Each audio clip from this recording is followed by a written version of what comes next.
Hello all, welcome to our channel. ఈరోజు మన కిచెన్లో మీకు నేను ఒక హెల్దీ రెసిపీని ఎలా చేసుకోవాలో చూపించబోతున్నానండి. అదేంటంటే రాగి జావ అనమాట. రాగి జావ మన హెల్త్కి చాలా మంచిది కదండి. ఇందులో కాల్షియం, ఐరన్, ఫైబర్ చాలా అధికంగా ఉంటాయి. రాగి జావని మనం సమ్మర్లో తీసుకోవడం వల్ల మన బాడీని బాగా కూల్ చేస్తుంది, అలాగే రోగనిరోధక శక్తిని కూడా బాగా పెంచుతుందన్నమాట. ఈ హెల్దీ రాగి జావని ఇప్పుడు ఎలా చేసుకోవాలో చూపించేస్తాను. మీరు కూడా తప్పకుండా ఈ విధంగా ఒకసారి ట్రై చేసేయండి. ముందుగా ఒక పాత్ర తీసేసుకొని అందులోకి రాగి పిండి మనకు కావాల్సినంత వేసేసుకోవాలి. నేనైతే మట్టి పాత్ర తీసుకున్నాను. అందులోకి 1 కప్పు రాగి పిండి వేసేసుకున్నాను. 1 కప్పు రాగి పిండికి 8 కప్పుల నీళ్లు తీసేసుకున్నాను అనమాట.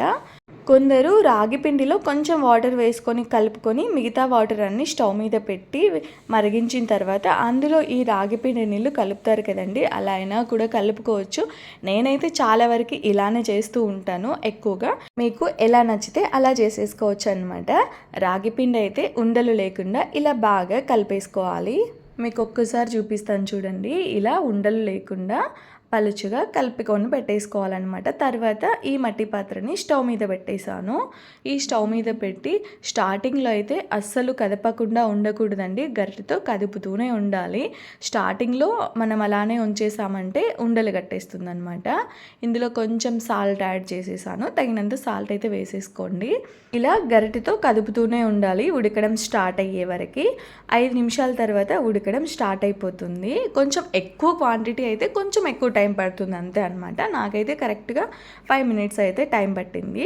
ఇలా ఉడకడం స్టార్ట్ అయిన తర్వాత కూడా గరిటతో ఒకసారి ఇలా బాగా కదిపేసి కాసేపు అలా ఉంచొచ్చు అనమాట. ఇప్పుడేం ఉండలు కట్టదు.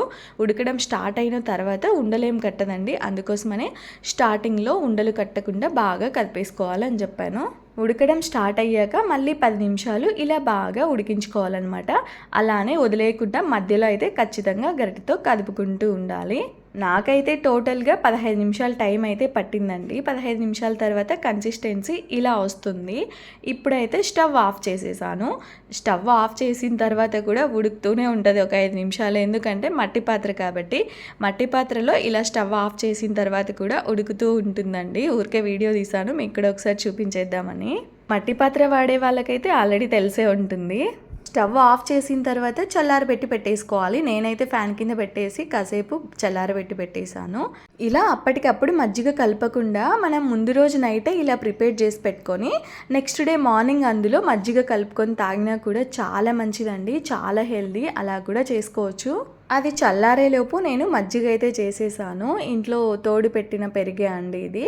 ఇంట్లో చేసిందే అనమాట. కావాల్సినంత ఒక గిన్నెలోకి వేసేసుకొని విస్కర్తో ఒకసారి బాగా కలిపేసుకోవాలన్నమాట. నేనైతే 3 స్పూన్ల పెరుగు అయితే తీసుకున్నాను, గడ్డ పెరుగు. ఇలా విస్కర్తో బాగా కలుపుకోవాలి. ఇలా క్రీమీ టెక్స్చర్ వచ్చే వరకు ఇలా విస్కర్తో కలిపిన తర్వాత వాటర్ వేసి మజ్జిగ చేసామనుకోండి టేస్ట్ చాలా బాగుంటుంది. లేదంటే మిక్సీ జార్లో తగినంత పెరుగు, తగినన్ని నీళ్లు వేసేసుకొని బ్లెండ్ చేసుకున్నామంటే మజ్జిగ రెడీ అయిపోతాయండి. మీకు ఎలా నచ్చితే అలా చేసేసుకోండి. నేనైతే మజ్జిగ అయితే ఇలా చేసేసాను. కొంచెం సాల్ట్ కూడా యాడ్ చేసేసాను అనమాట. సాల్ట్ వేసేసి తగినన్ని వాటర్ వేసేసుకొని మళ్ళీ ఒకసారి విస్కర్తోనే బాగా చిలికేసామనుకోండి మజ్జిగ రెడీ అయిపోతాయి అన్నమాట. కొంచెం చిక్కని మజ్జిగ చేసేస్తాను జావలోకి. మీరు తినే కన్సిస్టెన్సీని బట్టి మీరు మజ్జిగ చేసేసుకోవచ్చు అనమాట.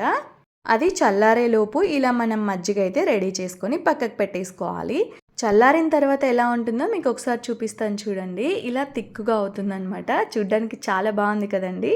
బాగా చల్లారిపోయిన తర్వాత ఇప్పుడు ఇందులోకి తగినన్ని మజ్జిగ యాడ్ చేసేసుకోవాలి. మజ్జిగ అయితే మీరు తినే చిక్కదనాన్ని బట్టి మీరు మజ్జిగ వేసేసుకోవచ్చండి. కొందరు పలుచగా కావాలనుకుంటూ ఉంటారు కదా, అలా కావాలంటే ఇంకా కొంచెం పలుచగా కలుపుకోవచ్చు. మీకు ఎలా నచ్చితే అలా అయితే కొన్ని మజ్జిగ వేసేసుకొని ఇలా కలిపేసుకోవాలి. నేనైతే ఎక్కువగా ఇలానే చేస్తూ ఉంటానండి. వంటలు కూడా ఒక్కొక్కరు ఒక్కొక్కలా చేస్తూ ఉంటారు కదా, చిన్న చిన్న చేంజెస్ అయితే ఉంటాయి కదా. నేనైతే ఇలానే చేస్తూ ఉంటాను. మజ్జిగ వేసి ఇలా కలిపిన తర్వాత ఇందులోకి సన్నగా తరిగిన ఉల్లిపాయ ముక్కలు, సన్నగా తరిగిన పచ్చిమిర్చి ముక్కలు కూడా యాడ్ చేసేసాను. కారం తినలేని వాళ్ళు పచ్చిమిర్చి యాడ్ చేసుకోవద్దండి. మాకు కొంచెం స్పైసీగా తినడం ఇష్టం కాబట్టి రాగి జావలో చిన్న చిన్నగా కట్ చేసుకొని వేసేసుకున్నాము. కావాలంటే మరీ చిన్నగా కట్ చేసుకొని వేసేసుకోండి. ఉల్లిపాయ ముక్కలు, పచ్చిమిర్చి ముక్కలు వేసిన తర్వాత కూడా మరొకసారి ఇలా బాగా కలిపేసుకోవాలి. రాగి జావ అయితే రెడీ అయిపోయిందండి. నేనైతే చాలా వరకు రాగి జావని ఈ స్టైల్లోనే చేస్తూ ఉంటాను. మీరు కూడా ఒకసారి తప్పకుండా ఈ విధంగా ట్రై చేయకపోతే ఖచ్చితంగా ట్రై చేసేయండి. చాలా చాలా బాగుంటుంది. మాకైతే చాలా ఇష్టం అనమాట ఈ విధంగా రాగి జావ చేసుకొని తాగడం.